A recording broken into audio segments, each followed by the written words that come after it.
out of my whole RC car collection, which includes pro hobby level models and a lot of toy grade models, have a look here. As you can tell, I do have a good amount of different models.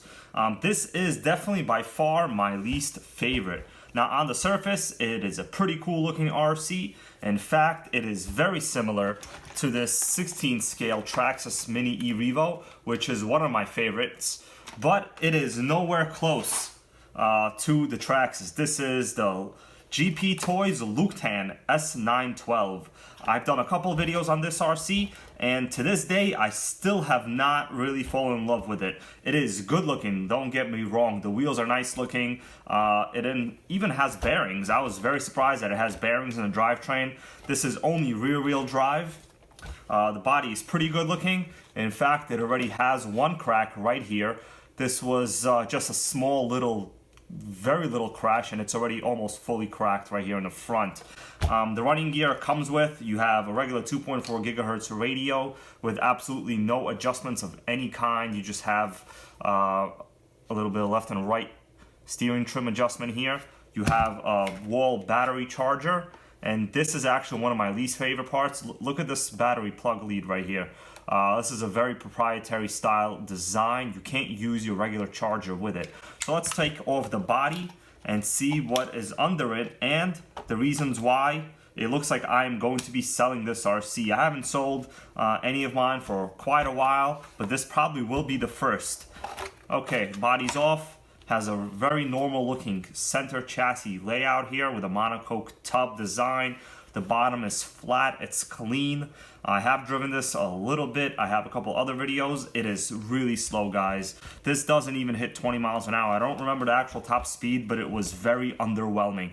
Not even fun to drive. Suspension, you know, these are just regular friction shocks. These are not oil dampers. They are pretty good looking, and the overall suspension movement, honestly, I gotta say, is not terrible. It's pretty good. For the speed that you're gonna get out of this, this is okay, but of course, any more speed and power, you do need better suspension parts here. So, the battery, let's talk about the battery. So it has a cool little compartment tray. This is actually really easy to open and get to, the way it's designed. But here's the battery. So it's a very proprietary unit. It is 800 milliamp hours and 9.6 volts. So, you know, I tried to put in a 3S. You know, this is a regular 3S that I would use on most of my other RC cars.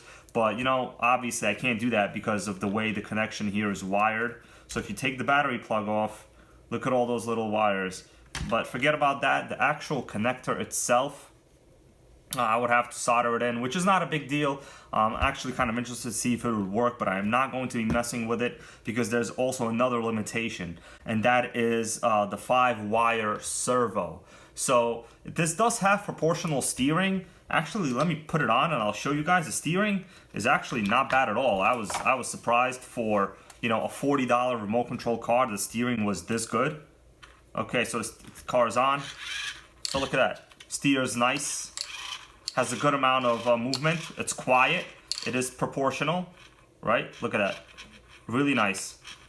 But this is not a steering servo. This is a 5-wire setup, and you can't really upgrade this at all. If I at least could upgrade the steering servo and the ESC, I wouldn't be that upset, but the car is just slow. The motor in the back is a regular 380 size brushed can.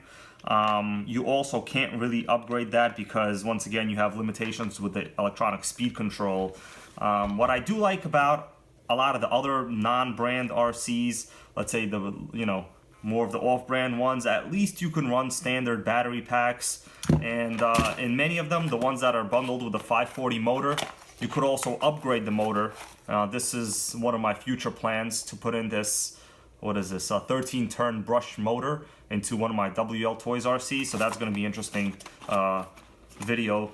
If you guys want to see that, please watch, subscribe, give me a comment, give me some motivation, inspiration, and I'll make sure to do it. But there it is, guys. Just wanted a short video on some of the reasons why I dislike this RC, and that really comes down to upgradability.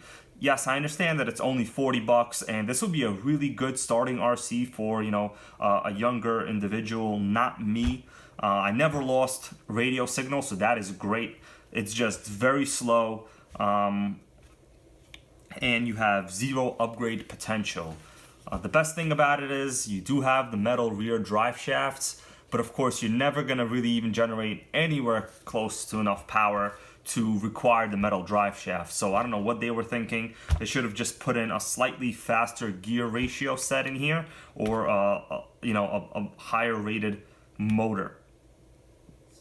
Some of the redeeming qualities of this RC are the quality of plastics. I haven't broken anything, and I actually bashed it a good amount with some larger wheels, not even these wheels. I did some off-roading and nothing broke. The parts are not flimsy at all. Actually, it doesn't even have a lot of chassis flex. As I bend it like this, I can barely get the chassis to move on its own.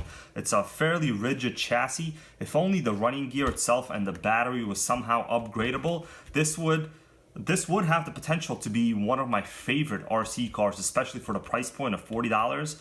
You really can't go wrong. You also don't have any slop at all. Look at that steering suspension. There's almost no slop. Look at that. It's solid. The tie links, the suspension parts are pretty good. All the hardware is pretty average. I mean, you do have regular Phillips head screws all around, but I haven't stripped any.